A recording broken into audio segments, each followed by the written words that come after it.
Hello and welcome back to the How to Get an Analytics Job podcast. In this episode, I wanted to talk about the current state of career services in most Masters of Analytics and Masters of Data Science programs in the United States.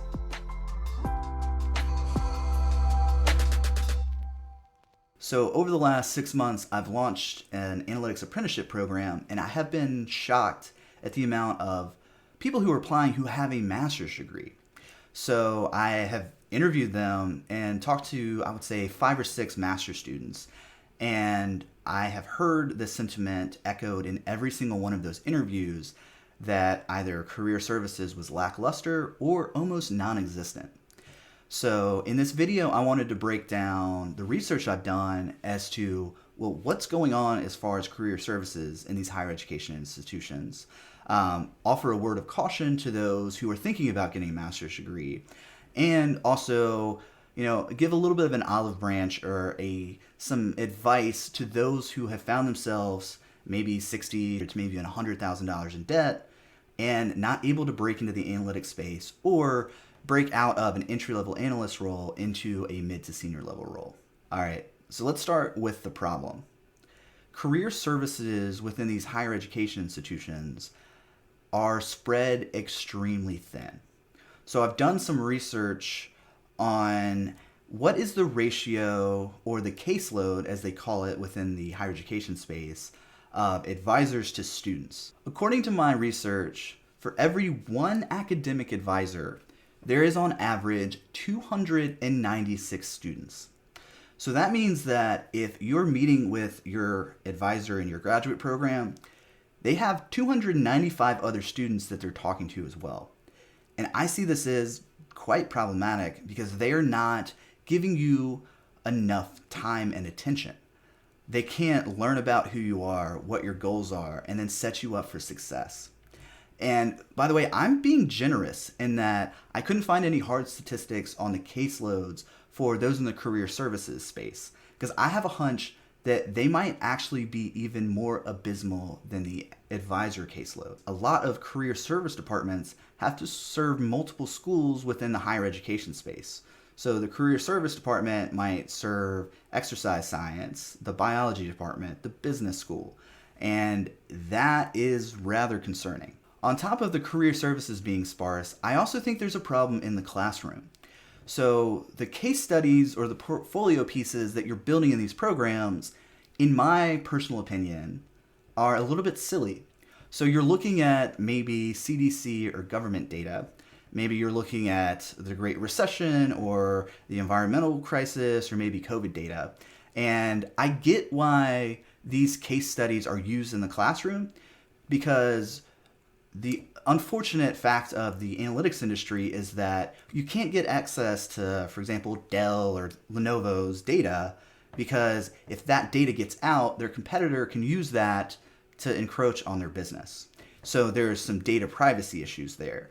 Now, I wish that they would have some more realistic or true to form case studies that you could pull up in your interview. And that's actually been a huge opportunity for me as an entrepreneur, because I've launched my own learning platform and I'm using real data from my real business as case studies to teach my apprentices. Now, I think that I'm in a bit of a privileged situation in that I'm the founder and CEO of my own business. And I don't really care if my competitor gets my data. What I care about is placing analysts. And so far, we've had 100% placement rate. Let me caveat this in that I'm a college professor, so I don't hate the higher education institution. I just think that there is a bit of a misalignment right now in terms of getting a degree to break into the space. I think that a master's degree is extremely valuable, but it may not be valuable year one. My advice to you is get your company to pay for your degree. A lot of the apprentices or potential apprentices that I've talked to, they have a continuing education fund. Especially if you're working for a bigger organization, they want to retain their employees. So they've added additional perks like maybe $6,000 worth of how much they will pay for you to take classes. So I think that it's much better to get your foot in the door and then have a company pay for your master's degree and then slowly level up that way, as opposed to, if you have no analytics experience, to go and get a master's degree to then get your job. I think that there are a ton of free resources, which is what I wanted to include in this video for those of you who are, maybe $60,000 in debt because of your master's degree. Fortunately, YouTube University can come in a big way here. And YouTube University is a bit of a silly term, but there are content creators like Alex the Analyst, Matt Braddon, Shashank Kalanithi, Luke Burrows, who are putting out some amazing content for free on their YouTube channels. So there you can start to get some more realistic case studies that you can use for your portfolio.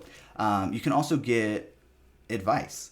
Now, I also have my own podcast here where I think I've interviewed about 75 analytics experts. So if you want to go listen to this, I've got, I think, around 150 hours worth of content that you can just listen to while you're working out or while you're driving on your commute to work. There's a ton of free resources out there.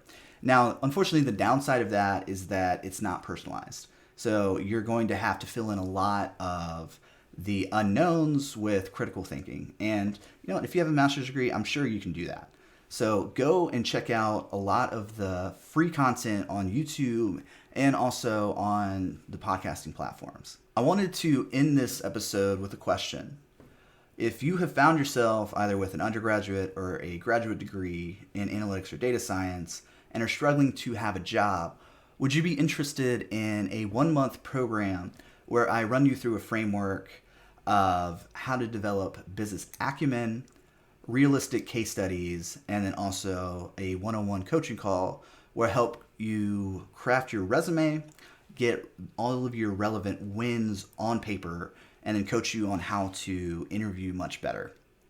I've currently got 3 or 4 people who are interested in this program, and if I get enough interest, I'm going to spin up that 1-month career service program.